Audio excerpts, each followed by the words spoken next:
Hi everyone, welcome back to the Stars and Startups podcast with me, Barun Gumidi. This is the podcast we get up close and personal with interesting founders and doers from the Indian startup ecosystem. On the podcast, we hear illuminating stories of entrepreneurship and the journey of building businesses. Healthcare is a coveted space for tech startups in India, not because it's a hard problem, but because of the enormity of challenges you could solve and the sheer size of white spaces that are available to be solved. 1MG is probably the forefront of really understanding health data with over 90 million users on their platforms. I have a super fun chat with Gaurav Agarwal, the CTO and co-founder of 1MG, on his time in the Valley and how 1MG is working towards making healthcare affordable and accessible. I really appreciate if you take a moment to subscribe to my channels wherever you're consuming this podcast and share an episode with others if you enjoyed it. Okay, enjoy the show.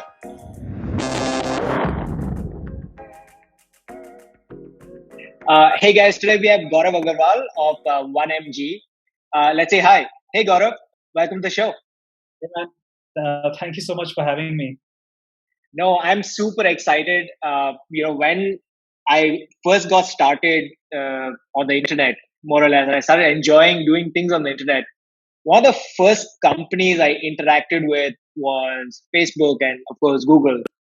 And I think a lot of guests will probably remember your company in between, I would say your long-term gig and now your current long-term gig, which was Zynga, right? Yeah. So there was this phase when I was using Facebook and it would show me, oh, you received a purple cow, or some cow has strayed into your yard, or something of that sort. If my memory serves me right, that was a defining moment, I think, in a lot of people's utilization of Facebook, because I truly believe that was the first phase of casual gaming. In a lot of ways. Of course, there was the web 1.0 casual games, which was like, pixelated web games where they replicated ping pong and all these other things. But I think truly FarmVille from Zynga was a defining moment for mankind on the internet. Okay. I don't know about mankind, but yeah, it was pretty slick and pretty defining for its time. I would probably leave it at that.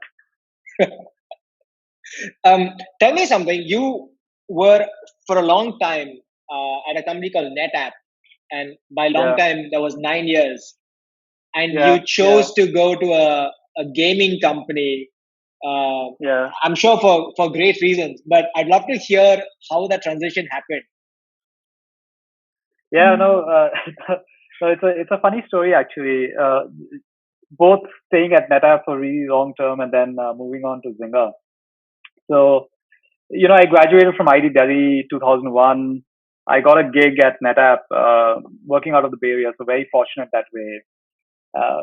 I landed at NetApp. I started working. 3 years in, typical, young kid behavior.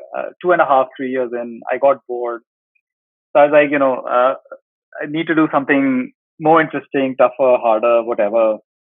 Need to join a startup. So I went and joined I think a 40-50% startup at the time. And because my background was enterprise, I went into enterprise again. And the startup was doing, really cutting edge security. So they were making these high end wire speed encryption devices.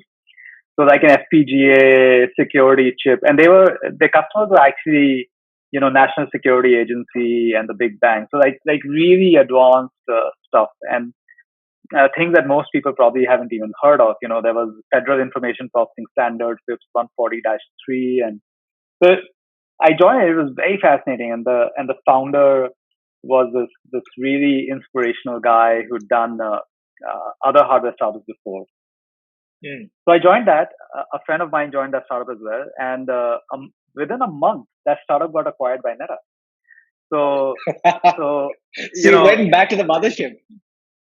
I went back to the mothership, and people at NetApp used to joke that you can never leave, because if you leave, then they come and acquire you. And so I tried leaving after 3.5 years. I couldn't.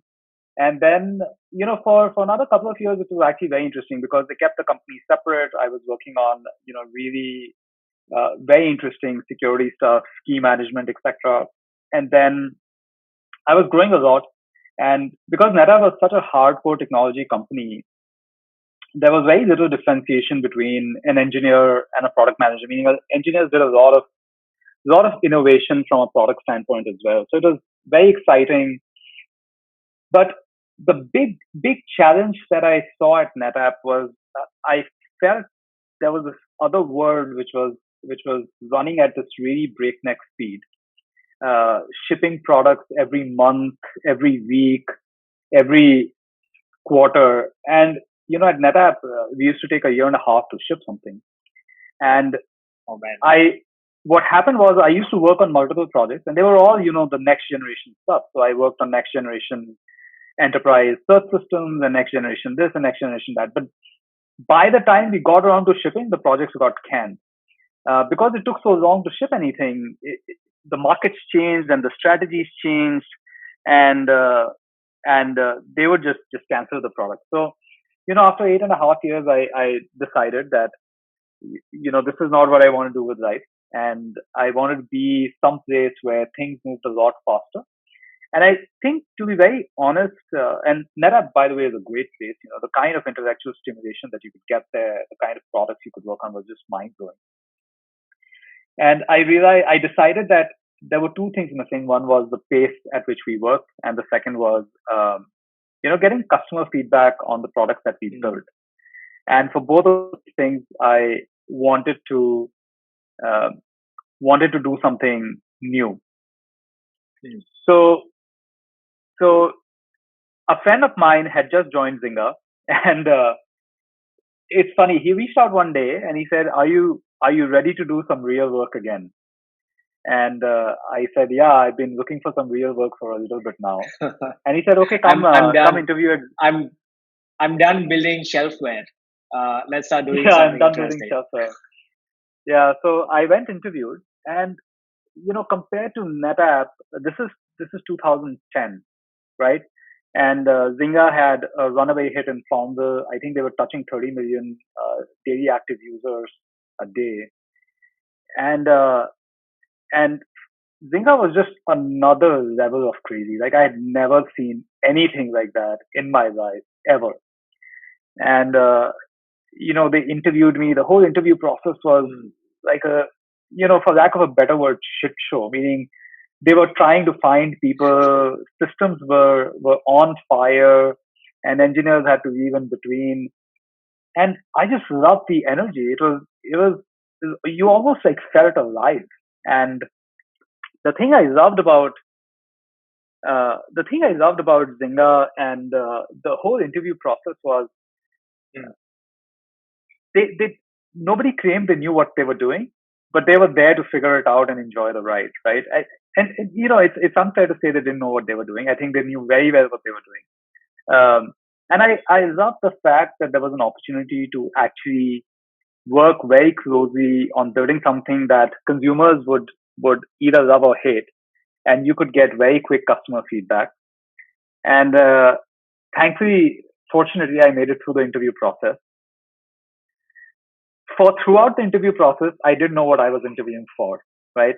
And because it was the gaming industry, they had their own connotations on what engineering managers, etc., did. So someone said it's an engineering manager position, someone said it's a director position, someone said it's some other position, and I was like, okay, whatever. I was just like so eager to get out and do something else.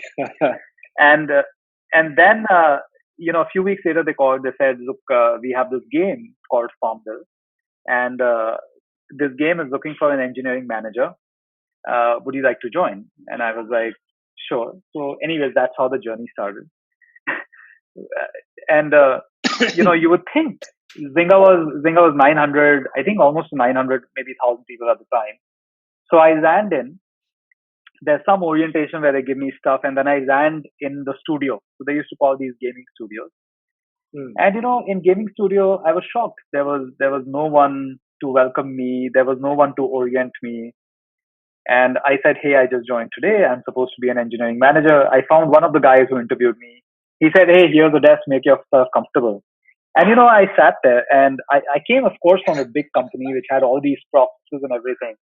And I just sat there. Then I said, "Hey, where's my manager? Who's supposed to? Oh, your manager's on a 1 week leave." So I was like, "What the hell, man? Like, what am I supposed to do?" And then I said, "Where's my manager's manager?" And my manager's manager knew that there was someone supposed to join, but he didn't really like know or care or whatever. So I just sat there for a few days, and I said, "Okay, let me just figure it out." So that's how I ended up at Zynga and on FarmVille, and that exactly describes my first day.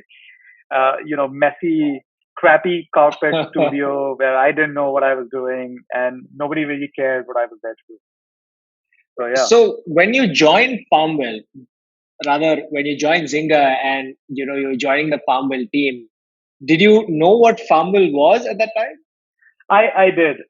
So one of my biggest reasons to even interview at Zynga was, a lot of, because see, up until that point, there was a very clear distinction between gamers and non-gamers, right? Like gamers were the guys who went to GameStop, bought these, release day DVDs, played them on these gaming consoles. Yeah. And Zynga truly, there have been attempts before, but Zynga truly and Facebook platform basically just made it for the first time, got it into the consciousness of people where anyone could be a gamer. So I was fascinated, and I found that there were a lot of people who had actually done these, philosophical sort of studies and humanities papers, etc. So I knew about Zynga. I knew about the lonely cow, which you referred to as well, the lonely cow or the lonely sow, which wandered, on your farm, etc. And I learned about those things. And what really drew me to Zynga was this sort of belief that if I went to Zynga, I would fundamentally learn about how consumer products are built. Right, that was my belief, and so I knew about it. And I was very fortunate. I never thought I would get the chance to work on a FarmVille, but life was kind. What did you end up doing at Zynga though? Were you managing that piece? And it must have been like you said, it was crazy with 30 million DAUs, daily active users, or something. That must have been crazy, especially as an engineering manager. From not having production level code or rather products in production to having something that's literally falling apart every few hours. It was crazy. It was crazy. So let me tell you about my first day. So the first day I go in, of course, nobody could care less about me. But there was a lot of commotion, and I was like, "What is this commotion going on?" So people said, "Oh, we are testing our sale." So for the first time, I think, actually second time, I think they were doing a sale on the FarmVille platform, and they had made a bet with Mark, who was Zynga's founder and CEO at the time. They had made a bet with Mark Pincus.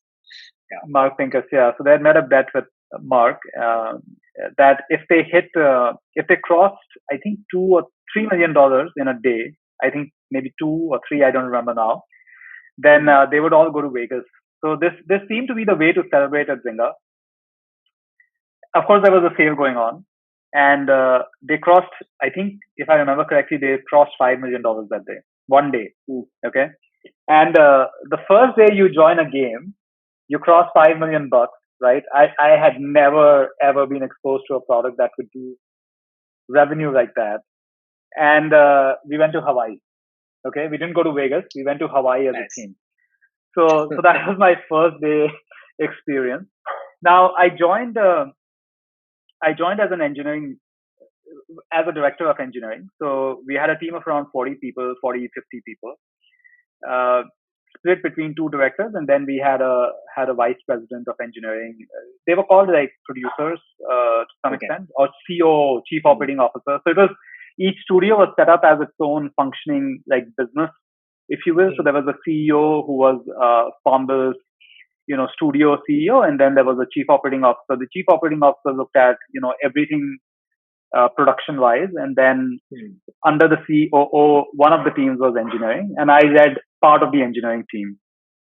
Now, as an environment, everything at Zynga was quick. So 3 months in, I found that 3 months, maybe 6 months in, I found that my chief operating officer moved to another team. Another 3 months in, my peer moved to another team. So first I took over the whole team.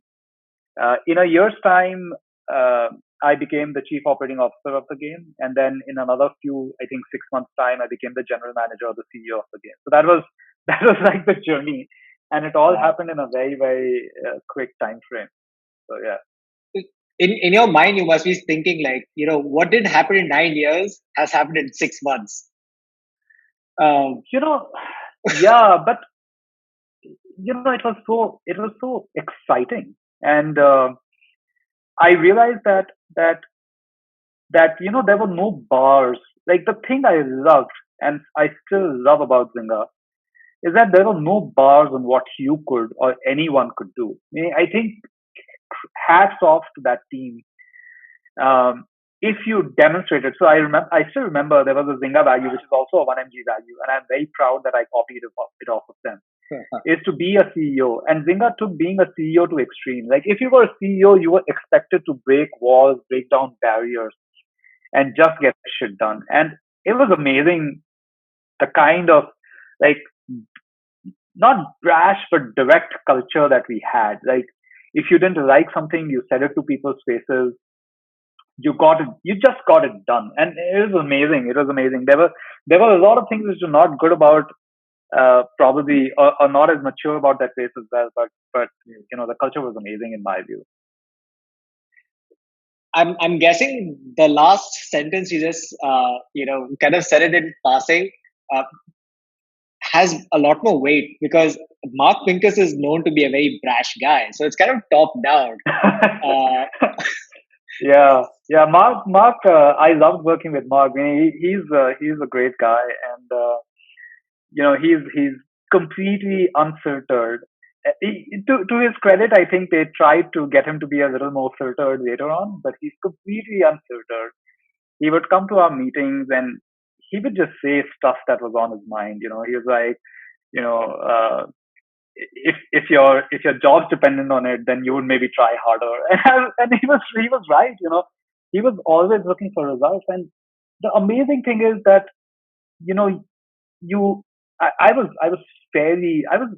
senior, but not that senior when I started out. I was director of engineering. There was a COO, there was a VP, there was an SVP, and then there was Mark, right? But you sent Mark an email, and he would respond in 5 minutes, right? And it's amazing to have a guy like that.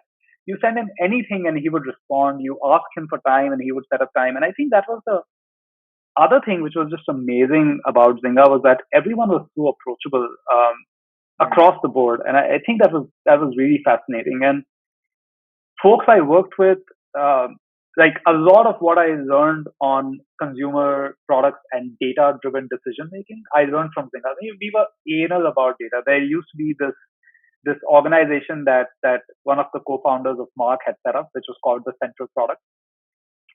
And every team had to present what they were doing in Central Product. And people would get ripped apart in that product meeting. And, if you got ripped apart, then it was like a badge of honor, because, someone felt that you were important enough to actually tear into you, right? And it was just amazing. Yeah, just amazing. It was called Center of Product, in the sense there was like a central committee where they would review product. No, they didn't. They never reviewed products. So that would have been very slow, but they reviewed learnings from products. So they said, if you did something, we want you to come present what you learned, and whether you learned the right things or not. And if you didn't learn anything, we want you to come and present why did you not learn anything. So it was amazing. So you went and you presented experiments. If teams did an A/B test, right, or they presented data where they could not highlight that the data was good because of selection bias, then expect to be yelled at. So a lot of these terms around selection bias, pure A/B, double controls, etc., are all things that I learned for the first time at Zynga, and they were so good at it, like almost religious, honest. And I felt that at Zynga, at least in the product, there was so much intellectual honesty. At least on the farm team, there was a lot, and we used to pride ourselves on it, that we were intellectually honest. If something was off, then then we never took it lying down, and that was amazing. That's really new learning for me. The way that some of these companies build product. Right? I worked in the US as well a little bit. Yeah. You were based in San Francisco, right? At this point, I was. Yeah. You were based in San Fran. So when I was working in the US, and this is on the East Coast, I didn't interact with product teams or dev teams because I worked in a fin services company, right? Okay. At Merrill Lynch, you have a different process. You're working with That's right. financial, yeah. So when I hear these stories, like for me, I'm a lot more fascinated because on the operations side and on a fin services side, there are different learnings, different kind of ways in which you approach solutions. Yep. So at the same time, you're on the West Coast, and all these amazing things are happening. And I think very few people from the Valley have come to India bringing some of those concepts, right? Otherwise, I think maybe India would be like building different tech by now. Yeah. No, I agree. I think I think it's less about bringing. I strongly believe, and I've now been in India since 2014, right, where the startup ecosystem was in a very different state. In the sense that there were startups, but they were not, at scale startups. They were all subscale, small startups. If you look at 1MG today, we served 90 million users last year. You look at HealthKart, probably one of the largest nutrition companies in the country. We've all probably not where we still want to be, but from a scale standpoint, we are large. If you look at a Swiggy, Zomato doing 30, 40 million orders a month, I feel that a lot of these innovations, whether product or process innovations that you do, they are sort of necessity is the mother of invention, right? At Zynga, we needed to make all these things because the product was growing 10% week on week, let alone month on month. And there was no way in hell that you could figure out some of these things. So and I feel that I'm starting to see in the Indian ecosystem also some of these innovations come around. When I speak with my peers about some of these things, the conversations that we had 5, maybe 6 years ago versus the conversations we have now, it's almost like we've all been battle hardened and become much better at some of these points. So I feel fairly good about the ecosystem here today. You're right. In 2013 to 2015, there was a shift from just pure play e-commerce to a lot more product driven companies. And if we see a lot of the successful ones today who are, if you are measuring only by valuations, you probably have a lot more companies that were started during that time that, were not e-commerce, but, were able to get venture investors to look at them, even though they're not going after just the Indian audience, going for a global audience at that scale. So, when you were in this phase of, exciting growth, a lot of, and I'm sure very few people can claim that they've done 90 million users or they served 90 million users in passing, right? What did Prashant, your co-founder at 1MG now and at HealthKart back then, what did he tell you to let you leave that 30 million DAU business to move to India? No, actually, so Prashant and I go back a long time. So we were batchmates in college, and then Prashant did his MBA from Stanford, and we used to live in the Bay Area. So actually in the city at the time. So he used to live maybe 4 or 5 streets away. So we used to hang out all the time, and my decision to leave the Bay Area was independent, and it was driven.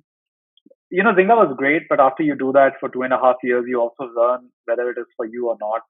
And I learned a few things. One is that gaming is not for me. It's like making a movie and hoping it would be a success every time. And I realized that that's not my mental frame. Like my mental frame is actually much more long term and looking at things that would continue to scale and sustain. And honestly, I was burnt out. So I wanted to do something. And Bay Area is an interesting place, and I've said this before in a couple of other places as well, that I felt I was living in an unreal or a utopia, right? Where there was no hunger, no poverty, everyone was well fed, and uh, and I just wanted to do something which was more worthwhile. And I would speak with entrepreneurs, and they would say they're changing the world by doing X, Y, and Z. And then I would talk to folks in India where the world was very different, and it was very sobering. Where you can say that I was looking for two things at the time. Uh, First thing that I was looking for that was being closer to family. We just had our child, and I didn't want her to grow in this sort of sanitized environment. So I wanted her to be closer to family, etc. And the second was I honestly was looking for some meaning in life. Meaning that was beyond connecting people through games or connecting people through social networks. I felt that there was more that we could do. And so I decided to move back. And because family was the primary reason, uh, when given a choice, I knew that I had to move back to Delhi because that's where my wife's family is from, and my parents live in Kanpur. That's where I'm originally from. So I called up Prashant and I said, look, I have never worked in India. So my biggest concern was actually not finding a job in India, but if I'm going to work with someone, are they going to have the same uh, ethics and integrity, bars that I would have? And with Prashant and Sameer at HealthKart, I actually had no such concerns, and we were good friends. He said, come try it out. If it works out, great. Otherwise, you'll be settled in and you can see what you want to do next. So that's how I came, and I actually didn't talk to anyone else. It's not like I went and shopped around and found the best opportunity in the country. Um, so I came, I joined HealthKart. I did that for a year, and then 1mg was still a seed of an idea, a very very strong seed, which had a lot of potential. And then I was fortunate that Prashant asked me if I wanted to co-found it with him when they were splitting out, and I said, yeah, I think it sounds a cool gig. So that's what I did. Super exciting that kind of the transition, right? You decided this is not for you. You're like, okay, I get a soft landing and get started in the startup ecosystem. In a way, that's the best way to do it, right? Because you're coming back to the country technically to work after a decade not being here. Suddenly, you need to figure out the lay of the land on what's happening. Uh, to say, okay, where do I want to actually end up? Um, Yeah. I think it's pros and cons, right? Meaning, uh, I think if I had played my cards right, I could have been maybe, one of these high profile Bay Area returns at one of these big companies.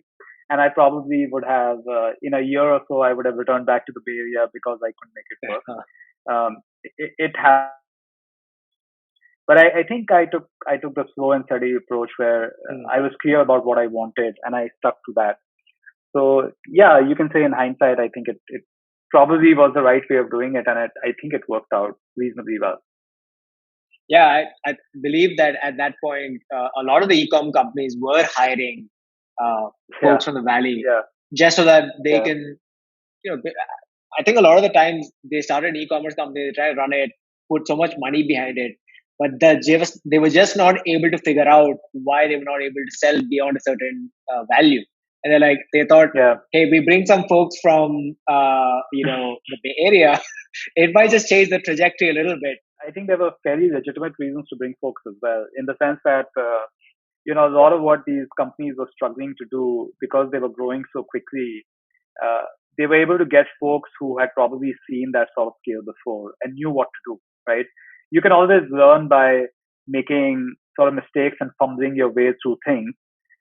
Or you can actually bring someone who has seen at least some of it before and makes it easier for you. So I think there were reasonably legitimate reasons to bring some of those folks in. I'm not sure if the folks who came in had equally legitimate reasons to come in, because a lot of them didn't stick around for long in the Indian ecosystem. And so, yeah, I think it's a mixed bag again. But to your point, there's two aspects to it, right? One is there's always this aspect of not fitting in the US, and you want to come back and want to say, hey, can I get the same kind of mental stimulation in India? which, I think both, is exciting on one hand.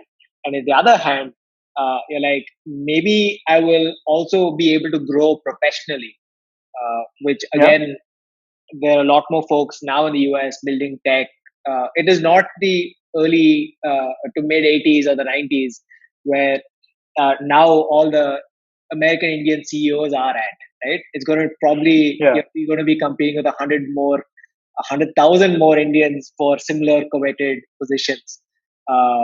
Yep. So India is a great place to bring that knowledge and try to, you know, maybe make something work. And you're right. For some people it works.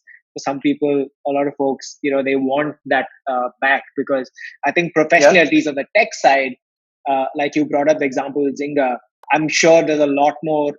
Everybody's on a similar. They're contributing equally to improving, say, the product, etc. And you're constantly learning. And you look at 2014 and the transition. You transitioned to 1mg in 2015. Yeah. Spin out. 2015. Yeah. And from what I've read, it was an experiment. 1mg was an experiment within, HealthKart. Within And HealthKart, then yeah.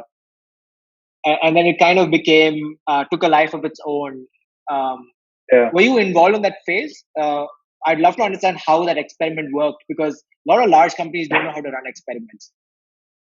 No, so actually we didn't either. So, and I'll be very honest and candid about it. So this experiment was actually Prashant's experiment, and Prashant has always been, the crazy idea guy, that he will have this crazy ass idea that none of us will believe. Somehow he will convince us to try it. A lot of times they don't work, but sometimes it works. So I think HealthKart Plus was one such thing where he felt that for one of the products, this is even before my time, one of the products they built this medicine database, and he said, look, it makes no sense that in India there are these 200,000 medicines, and even for one like drug, there's hundreds of brands, each with so many different prices. She said, I thought, okay, let's actually make a information transparency app and just do it. So that's what they did at the time. And I remember that when I joined HealthKart, Prashant wanted me to spend some time on this 1mg or HealthKart Plus application at the time, but there was actually no bandwidth because we were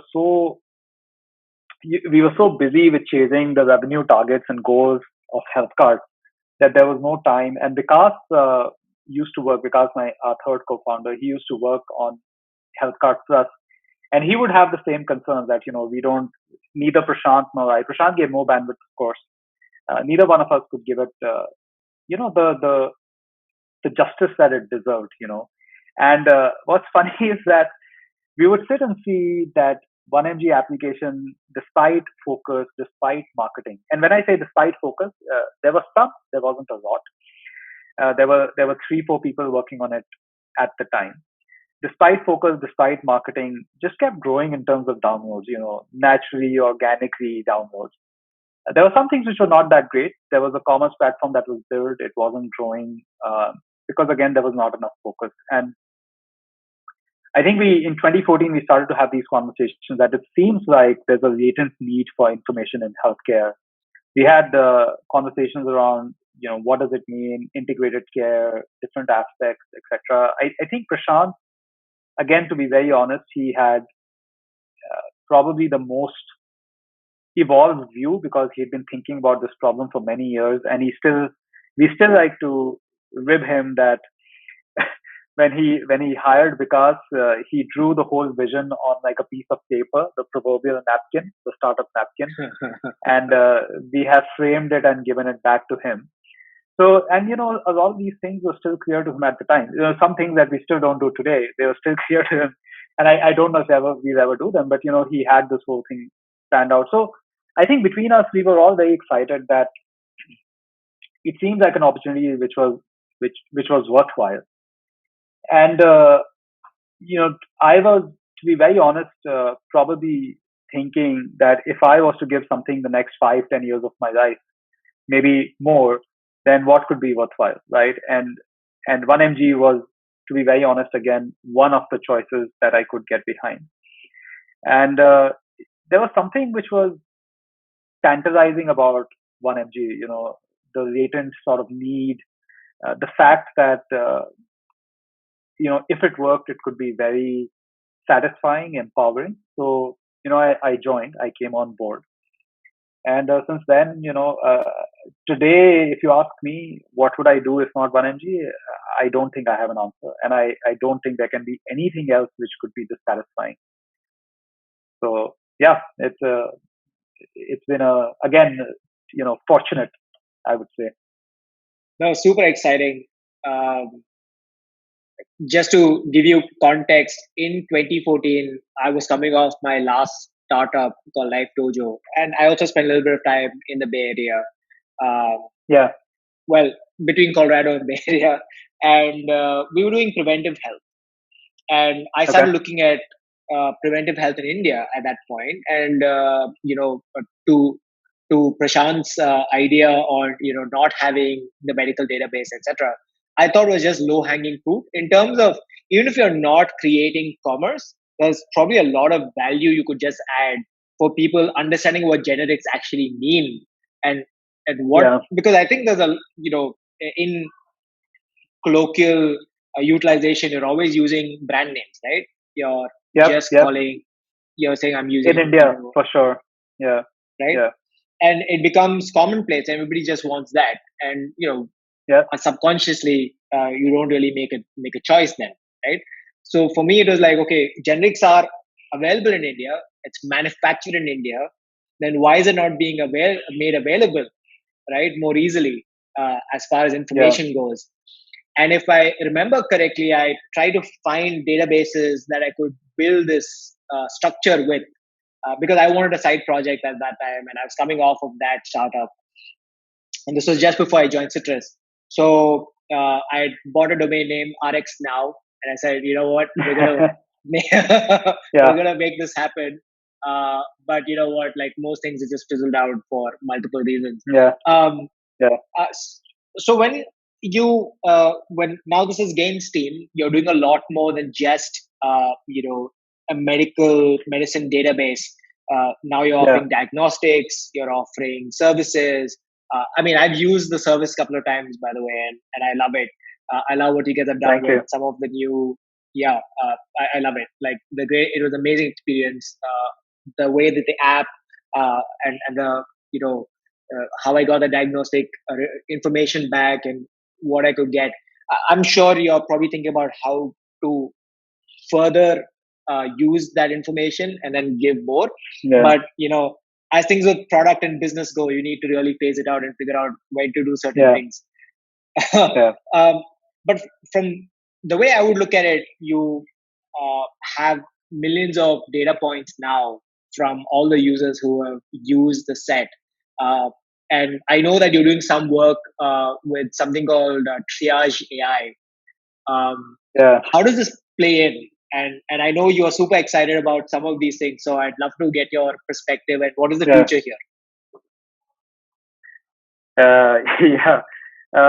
Look, at a high level, the way we look at 1mg is that we are trying to create a healthcare platform which solves three core needs of the user, right? The first need of a healthcare consumer is that around information, right? Because if a consumer is better informed, then he makes better choices. He's less anxious, makes better healthcare decisions. Spends money on care where it needs to be, doesn't spend where it doesn't need to be.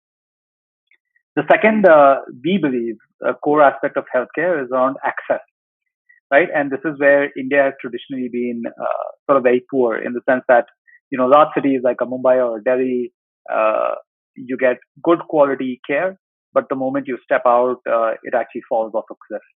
And the third aspect is that around affordability. You and I can afford probably the best quality care. Someone who is less fortunate actually, is left to fend for themselves, and it's actually pretty bad.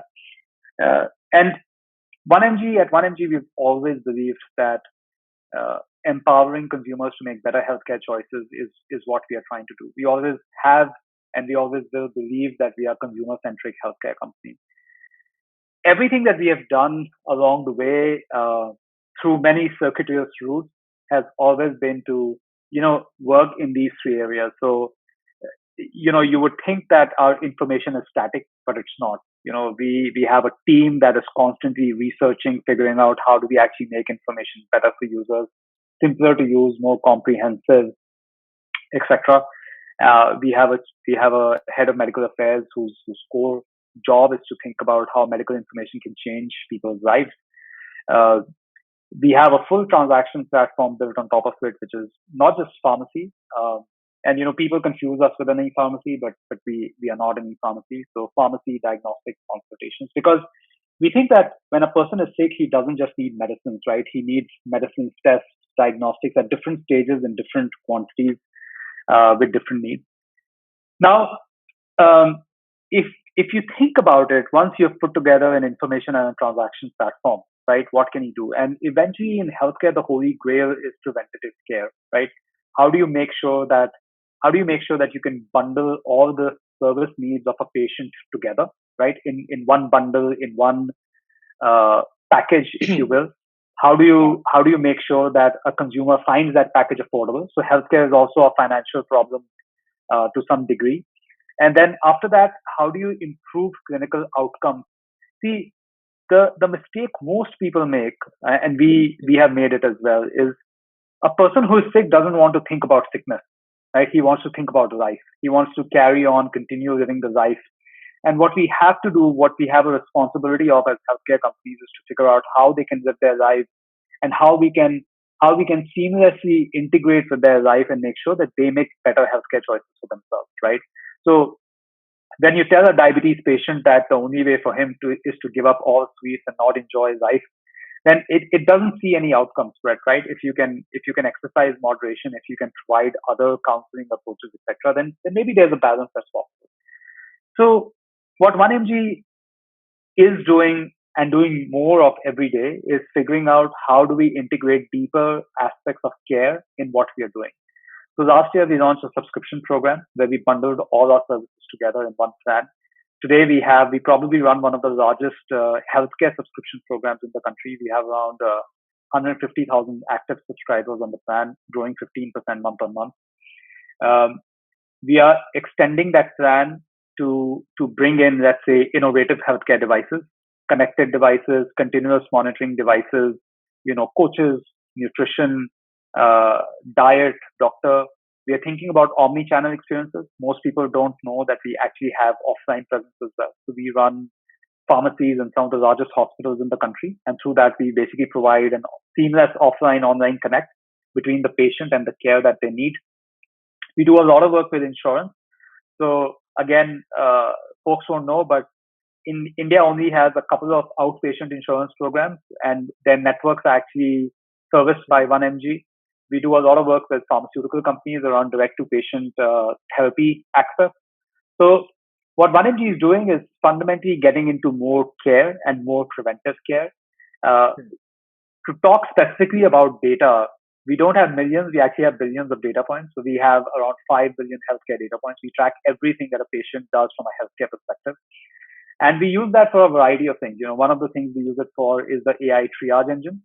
And what a triage engine does is that it's a probabilistic diagnosis tool. So we ask users a set of questions, and based on that, we can do a provisional diagnosis. We don't share it with the patient. We share it with the doctor. And we published a paper earlier this year. We've been actually in the process of writing it for a year, where we showed that our engine is actually more accurate than a panel of doctors, right? We did it for a certain specialty. But the idea is to continue to innovate in these areas so that technology can actually pick more of the burden of healthcare and reduce the healthcare ecosystem burden of care, right? So that's how we think about the healthcare problem. So I want to ask you so many questions because we went through a lot of aspects of this. But I'm going to pick up a couple of things that you had just mentioned. Now you are saying with these 5 billion data points that you have, you're able to come up with a way in which you can offer some sort of advice, rather at least understand what potential outcomes would look like for a patient. And in this case, you're passing that information to the doctor so that they could potentially choose to view so many more patients in a day. And then that will then result in better, cheaper healthcare for a billion and a half users, Yep. so to speak. Yep. Okay, Yep. I've understood that correctly. Now, India does struggle with chronic care, and Yeah. because not only is it expensive, it's sometimes late diagnosed, and of course, management involves multiple visits, and I think patient management becomes a challenge also, because for a patient, it feels like they are going to a hospital and they're going to get fleeced, right? Yeah. What's your take on this, and how are you looking at chronic care from a 1mg and a tech standpoint? Yeah. No, that's a great question. So, chronic care is a very tough problem, and across the world, if you look at chronic care, in the US and many of the Western economies, then chronic care gets better because there's a payer involved in the picture, right? In the US, etc., there's government insurance companies that are paying, that are basically putting people on therapy plans, and there's incentives. So our core belief is that for chronic diseases, uh, and as I said before, so there are two core beliefs. First is that a chronic patient doesn't want to think about his disease, right? He's just so overwhelmed by it, right? That he has a diabetes or hypertension, that it's best to not think about it as long as it's managed, right? The problem comes with most people not knowing what managed is or means, and how it can be managed better, right? And which is where typically the stance taken by chronic care management companies is that they take a very aggressive stance to what is management of this disease. So that's one realization. The second realization is that chronic care is actually as much a healthcare problem as it is a financial problem, right? Because what you're saying is that now you have this chronic condition and you're paying, let's say, 2,000, 3,000 rupees a month just to manage that condition. So you can view these problems separately, or you can view them together and realize that chronic care offers a way for you to provide financial incentives to a user, right? Which is much more here and now benefit, and actually get long-term care improvement in a patient's life, right? And so that's our 50,000 foot view. That how do we provide financial incentives, which 1mg is very well positioned to do because we are a transaction platform, and use those financial incentives to actually get users to make better healthcare choices in terms of information, in terms of adherence, in terms of lifestyle choices, etc. Right. So that's sort of the flywheel that we've been working on trying to set together. So our subscription program is the framework on which this flywheel is being built. Our transaction platforms are the core foundation which drive this flywheel, because now we have two-sided marketplace of consumers on one side and the providers on the other side. So that's how we look at the problem at a very, very high level. Is it safe to say that you can become full stack in a healthcare standpoint? So then you can. What does full stack mean? I want to know full stack is very complicated. No, look, there are some things that we will never do, right? Or at least as far as I can see, we won't do, right? Like we won't become a hospital. We have no clinical expertise to provide tertiary care, surgeries, etc. Right? There are some things that we may not want to do, like insurance, etc. But I think what we want to do full stack wise is we want to make sure that more and more of the care experiences, if possible, gets delivered on the 1mg platform. So that's our view of full stack, right? Where your monitoring is connected to your 1mg platform. Your doctor's advice in general is connected to the 1mg platform. Even when you go offline, there's a way for us to learn or figure out what happened offline to bring it to the 1mg platform. So that's what we mean from a full stack perspective, that increasingly we want the digital and non-digital divide to sort of go down.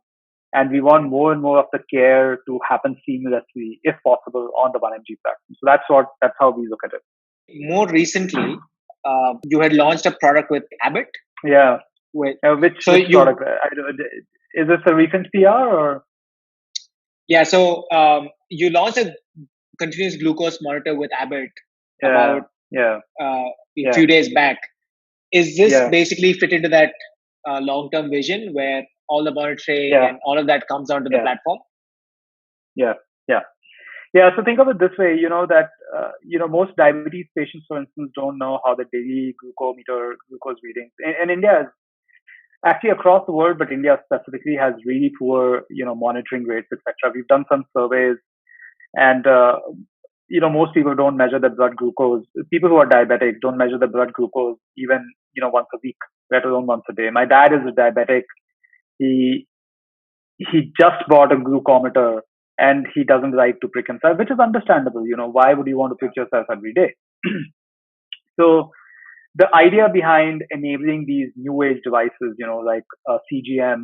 In fact, we are working on another device which is actually a replacement of a of an ambulatory cardiac device. So sorry, that was a bit of a technical term, but uh, typically you don't find how people are doing unless you monitor their stats continuously for some period of time, right?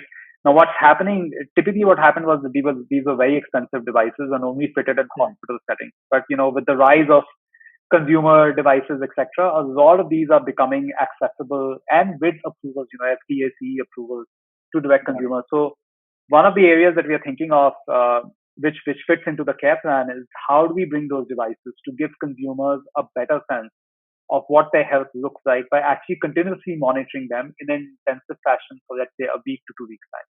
So this Abbott device, for instance, for 14 days, it continuously monitors your blood glucose. In fact, I have one. I'm getting one installed for myself just to see what the experience is like.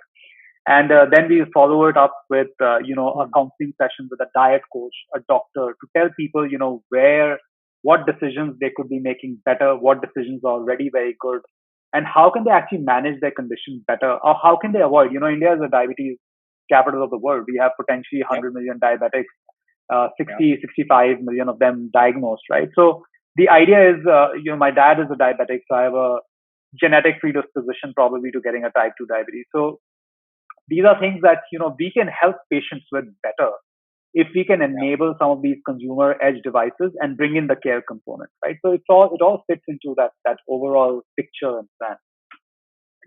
You said your dad is a diabetic. I recently found out my mom also is diabetic. So my dad and my mom are type 2 diabetic. And oh wow, okay. And it does include both of my grandmoms being diabetic. And they've all got diabetes at a later stage. My dad got it very early. He got it, I want to say 28, 29. He was diagnosed with diabetes. It's type 2. So what this basically did for him, and which is very surprising, and I think a lot more can change, is that one, he started having to, inject insulin, on a daily basis. And from that year, and until recently, I couldn't buy a health insurance for him. Right, because it completely changes the whole dynamic of what you can and cannot do as you grow older. And I think it's an interesting segment of users, and for the longest time they've not been ignored. It's just that I think now there are more tools and there's more understanding of how to solve for diabetes. And I've been reading a lot about intermittent fasting, and also about ketosis and how it's helping type 2 diabetics. So I believe I'm just taking insurance for myself, like in terms of knowledge of what I could do if I become diabetic. Right? But I think also on the country's glucose monitor side, there's an interesting learning too. Is that there's a lot more casual users of the CGM globally, and they call it biohacking. And maybe you have some friends who do those things. I don't know if you've.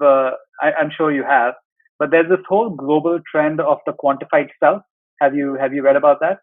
Right, the Fitbits of the world drove it, and then CGM is one part. So even with my team, I feel that we also get blindsided many times. So when we were doing the CGM partnership with Abbott, we were thinking about who is the right target segment. And I think that if we just consider the diabetics as the target segment, I think we're actually not thinking about it the right way, because the target segment is not diabetics. It's, everyone who is in a certain age group, has a predisposition.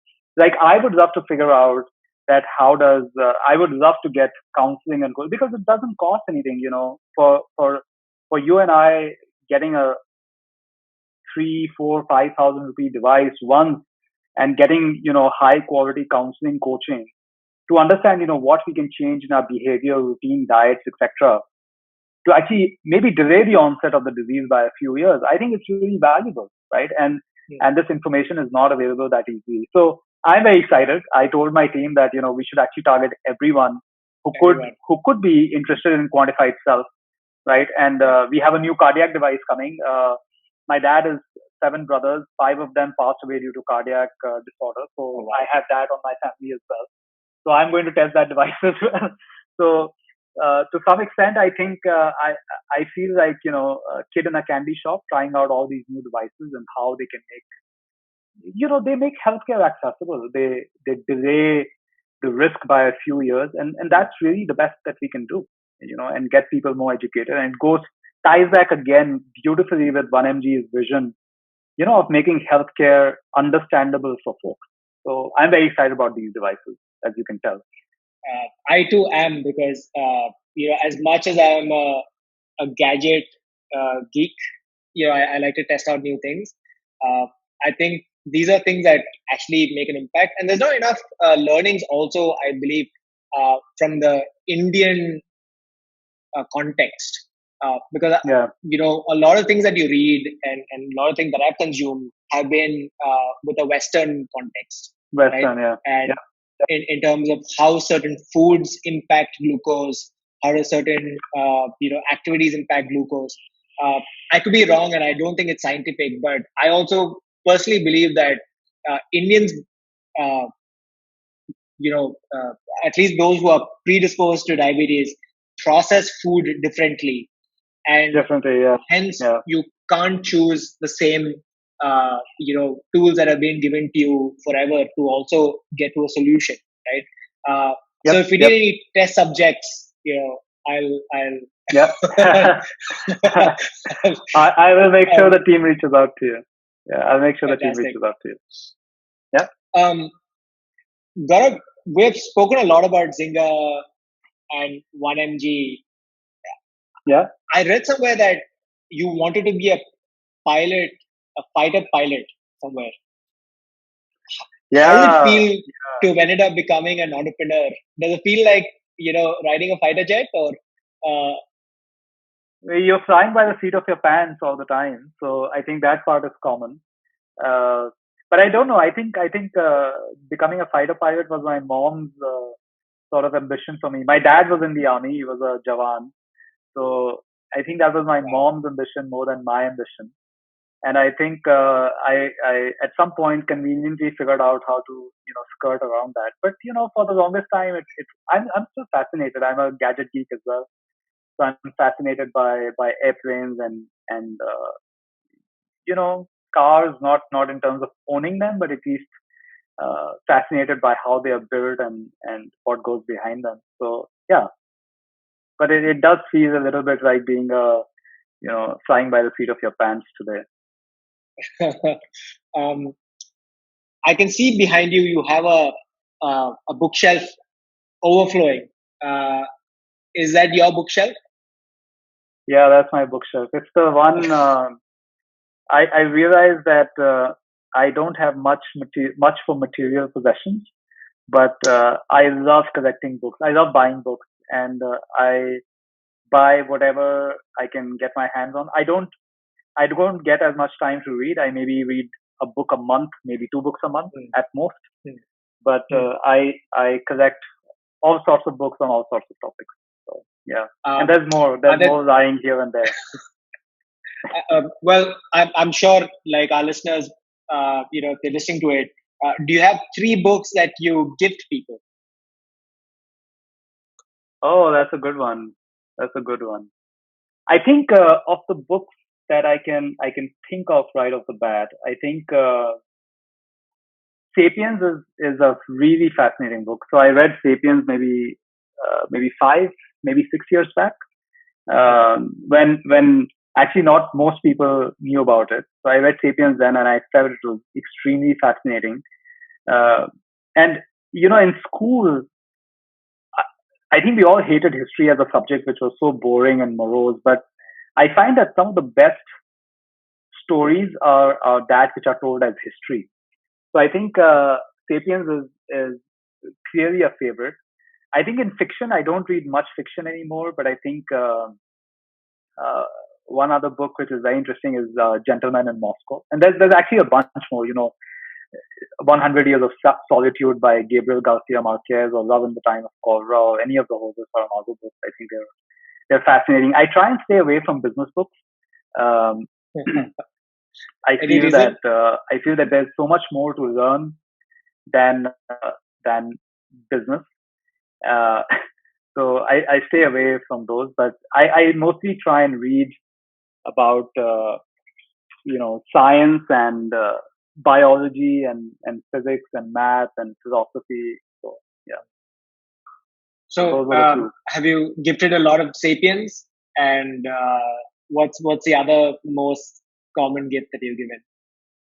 No, so I've unfortunately I don't gift much because I'm very cynical. So I don't believe in the birthdays and the anniversary celebrations and everything. So I don't gift much, but yeah, to my father-in-law who likes to read as well, Sapiens is one that I've gifted.